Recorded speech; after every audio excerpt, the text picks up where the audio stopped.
Salutations à toutes et tous. Aujourd'hui, on se retrouve pour parler de Glass d'M. Night Shyamalan, sorti aujourd'hui au cinéma. Et vous allez être plus ou moins content aujourd'hui parce que vous allez avoir deux avis extrêmement différents sur ce film. Parce que j'aurais aimé pouvoir dire Incassable, Split, Glass, peut-être le meilleur.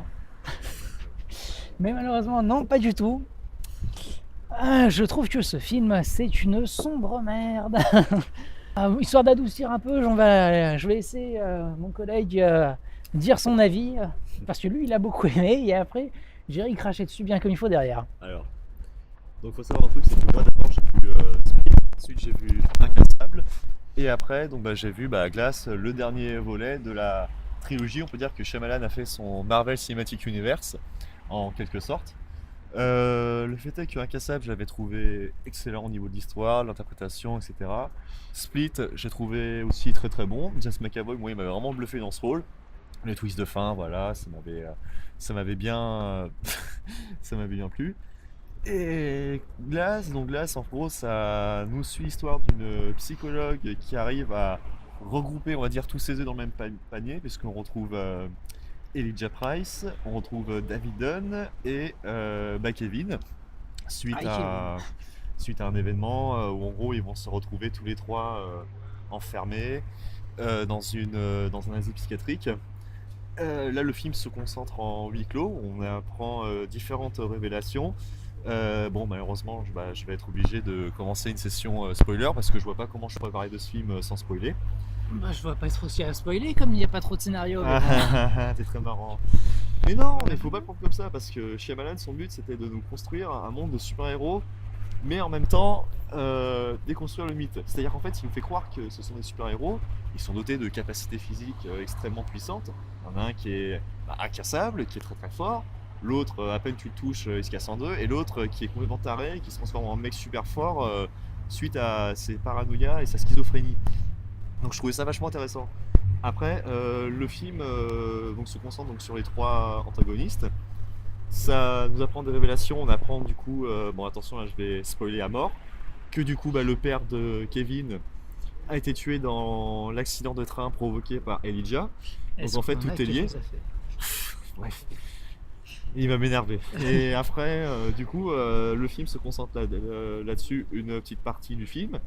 Ensuite, du coup, Elijah a un plan bien précis, donc le plan du méchant dans le super-héros, c'est qu'il veut s'évader de l'asile pour montrer au grand jour la nature des super-héros, en provoquant des millions de morts comme il sait le faire, vu que c'est un terroriste complètement allumé, ce mec. Des millions de morts tout de suite. Des millions de morts, des centaines de morts, excuse-moi. Ouais, c'est l'échelle, on n'a pas de budget, hein, laissez-nous tranquille, s'il vous plaît.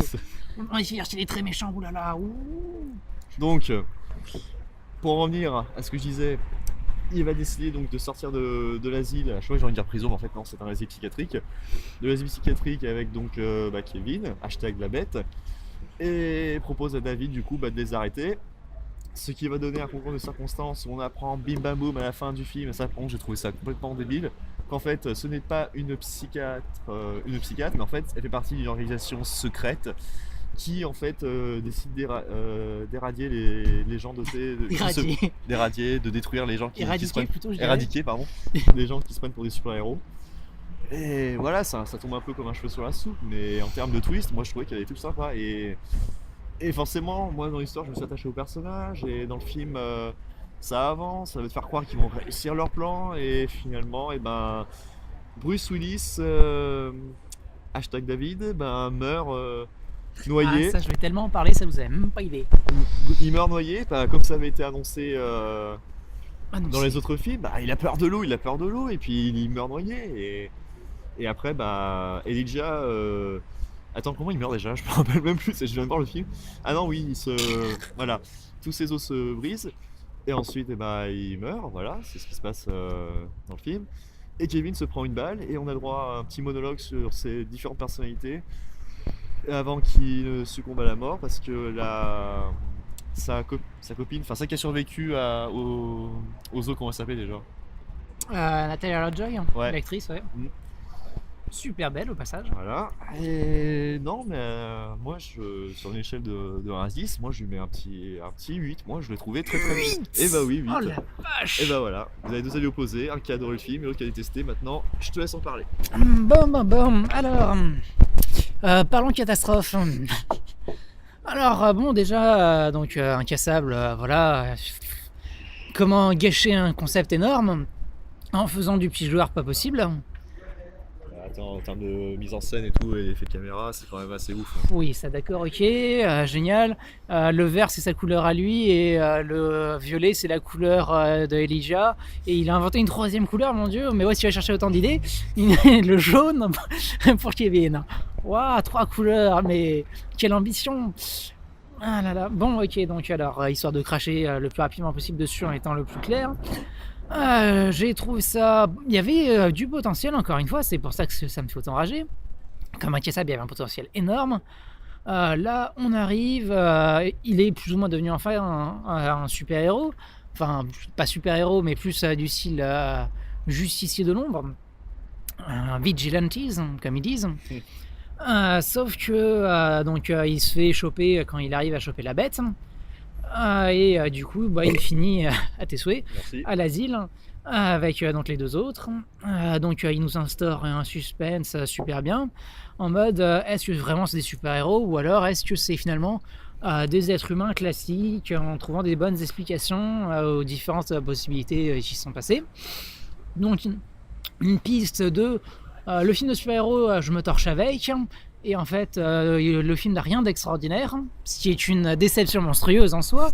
Mais admettons, on peut explorer cette piste, pourquoi pas, si ça lui fait plaisir, il fait le film qu'il veut après tout, tant qu'il arrive à bien le faire. Mais oh non, en fait, finalement, oui, c'est des super-héros. Et ils nous vendent du rêve en mode, va y avoir un combat monstrueusement épique et colossal à la Justement, fin. c'est comme, je prends un exemple tout court, mais je prends comme Iron Man 3 par exemple. Iron Man 3, ils avaient teasé que le mandarin c'était méchant pour finalement nous dire que c'était pas lui le Nemesis. Et justement, c'est ça qui est intéressant. J'ai sûr qu'il fait Iron Man 3, ok. Mais il nous l'avait fait le gros combat épique à la fin. Alors là, donc ils nous le vendent en mode rêve ultime. Et on se retrouve avec un petit combat de merde sur un parking à la fin. Où finalement les super pouvoirs ils sont où? Parce que tordre une barre en fer, ok, ça se fait. Soulever une voiture, pas la soulever comme ça, mais la soulever un peu, ok, ça reste du domaine du faisable pour quelqu'un d'ultra baraque. J'ai envie de te voir sous une voiture, on en parlera après, tu vois. J'ai pas le même gabarit et la même musculature, mais bon. Mais sur une voiture de course où on enlève le moteur comme dans Fast and Furious 7, où il n'y a plus que 100 et quelques kilos à soulever. Bon, moi j'y arriverai pas, mais avec le physique de Vin Diesel, si j'y arrive pas, c'est que je suis une merde. Mais donc là, on se retrouve avec, ils nous vendent du rêve, on se retrouve avec un truc pétard mouillé, bande mou, ou combat sur le parking vraiment décevant au possible. Bon, et au final, ils meurent tous comme des merdes et on en a plus grand chose à foutre à la fin. Ah bah si, moi je trouve que justement leurs morts elles sont impactantes justement. Bah non, si, moi je trouve c'est important et ça clôt justement la trilogie. Une trilogie où on a cru à un film de super-héros pour finalement casser les codes, dire non bah finalement ce sont que des humains lambda quoi, et c'est ça que je trouve vachement intéressant. On joue avec nos attentes. Mais c'est faux. C'est faux parce que le film te dit que c'est pas des humains lambda justement. Je vais balancer mon verre à la gueule. C'est complètement faux, mensonge, menteur, j'ai envie de dire. Ils nous les vendent comme des vrais super-héros à la fin en mode retournement de situation. Finalement, c'est pas des vrais humains, c'est des super-héros. Et puis finalement, ils font rien d'extraordinaire et on a un combat de merde sur un parking où ils finissent tous par mourir comme des merdes. Un, parce qu'il y a sa copine qui essaye de le faire revenir et puis il se fait tirer dessus comme une merde par un sniper, où il meurt en mode ah, je me vide de mon sang. L'autre qui, il a les os de verre, du coup, il se prend une claque, il meurt. Ok, génial, ouais, youpi. Et l'autre, j'ai peur de l'eau, mais c'est pas en mode je vais vaincre ma peur et être le super-héros que vous attendez tous. Non, j'ai peur de l'eau et je meurs dans une flaque d'eau. Waouh, merci M. Shyamalan de nous vendre un rêve aussi phénoménal avec de l'action parce qu'il y a un rythme de dingue dans ce film. Et qu'est-ce que c'est bien, non, c'est génial. Hein. Ouh, courez le voir. Je pense qu'il avait eu idée depuis le début. Je pense qu'il aime bien justement le truc super-héros. Mais à mon avis, je pense que Il avait pas le budget. Peut-être qu'il avait pas le budget, ou alors il s'est rendu compte que les super-héros ça part en couille et voilà, il a voulu casser les codes. Donc moi je dis merci Shyamalan. Moi je dis merci, moi j'ai adoré ce film. Incassable, 75 millions de budget avec l'inflation comme c'était il y a 19 ans. Ça fait que du coup c'était du 120, 130 millions à peu près de budget. T'arrives, tu fais une suite avec 20 millions de budget. Tu le sens le foutage de gueule où le gars il fait une suite alors qu'il peut pas. Il a pas les moyens de faire sa suite et il fait un truc de merde hein, parce qu'il avait pas le budget de le faire. Moi je trouve pas ça insipide, j'ai adoré.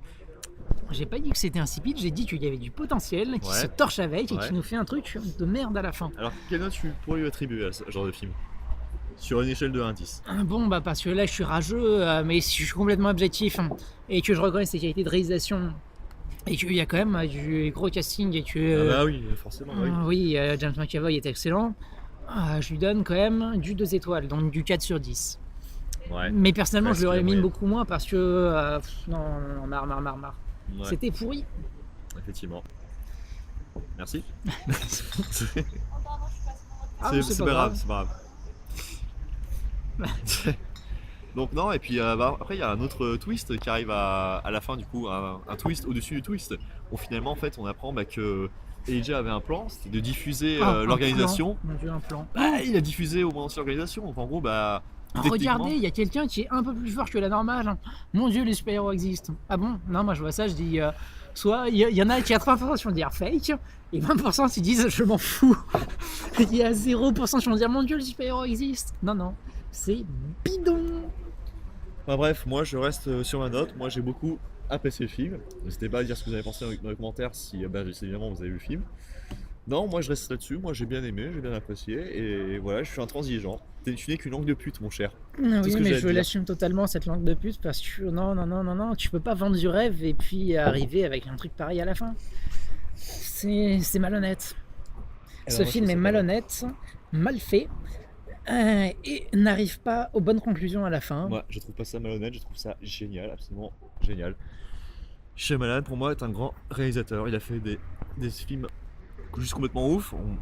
Pour citer, genre Signe, Sixième Sens. Ouais, commence par ça plutôt. Et voilà quoi. Et non, j'adore ce réalisateur, j'adore ce qu'il nous fait. Hop. J'ai une idée pour avoir plein de pouces rouges. J'ai préféré After Earth. Je crois que là tu peux clore ta vidéo et supprimer ta chaîne YouTube. Voilà. Bref, moi c'est tout ce que j'avais à dire personnellement. C'est génial. Mais voilà, comme d'hab, il faut toujours se faire le propre avis. Et si vous aimez les huis clos, parce que clairement là. J'adore les huis clos. Ouais. C'est dommage. C'est un huis clos pourtant. Un semi-huis clos qui te vend on casse les murs derrière et pas du tout. Ouais. Bah moi j'ai apprécié. Bon voilà. Ah là là. Bon, sinon je continue à essayer de rattraper le plus de films possible pour essayer de sortir la semaine prochaine mon top et flop de l'année. Je sens qu'on va bien se marrer. Voilà. Allez, à la prochaine les gens. Ciao.